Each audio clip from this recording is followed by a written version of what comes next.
Hey, Roxanne. So I have clients all the time who, they know enough about real estate and they've heard enough over the last year to know that something kind of fundamental has changed for buyers. Some of them have misconceptions about what that is. Can you kind of give us the highlights on what's changed and then maybe a little bit about how it might impact somebody who's thinking about buying a house in 2025?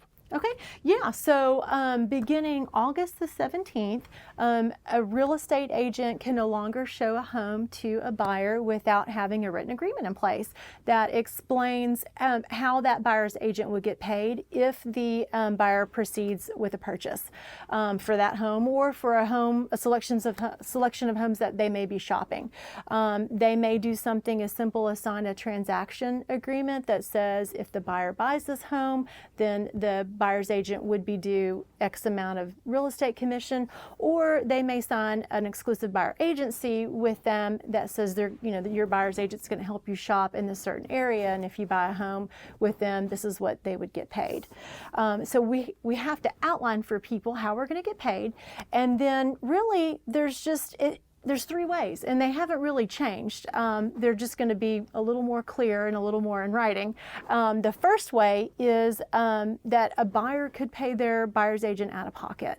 That hasn't been the most popular. Most people aren't choosing to do that.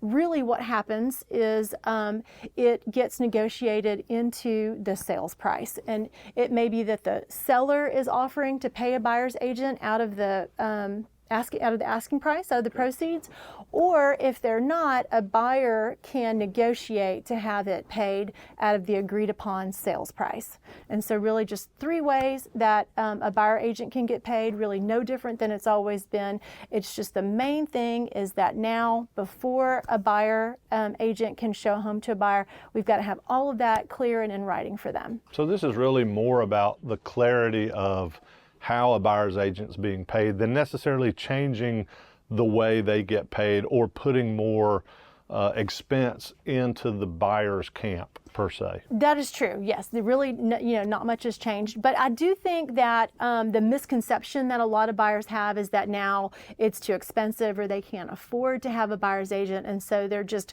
thinking they're going to go out there and try to navigate home buying on their own, and it's really, really tough. And the thing is that they can get their buyer agent paid. They can't afford to have representation, and if they go out alone and they're they just approach a seller's agent, I think what they maybe don't understand or what they miss is that that agent is duty bound to protect the seller's interest and not the buyer's interest. And so that leaves this buyer totally unprotected in the transaction, and potentially, it could cost them thousands in mistakes, because it isn't just negotiating the sales price, as it's working through inspections, working through appraisal issues, getting them all the way to closing. So there's lots of little milestones in there where you do need someone looking out for your interest, and if you just work with the seller's agent, you're not going to have somebody there for you. So if I hear what you're saying correctly, and you can correct me if I don't, but not much has changed. It felt like a really big deal to get to where we're at, but really what's happened is we've just gotten more clarity on who's getting paid what and by whom, and we haven't taken any of those options off the table, so a buyer shouldn't just assume that now they're going to have to bring more money to the table to pay their own agent. That's correct. That's not necessarily the case. Awesome. Well, thank you for your time, Roxanne. Thank you.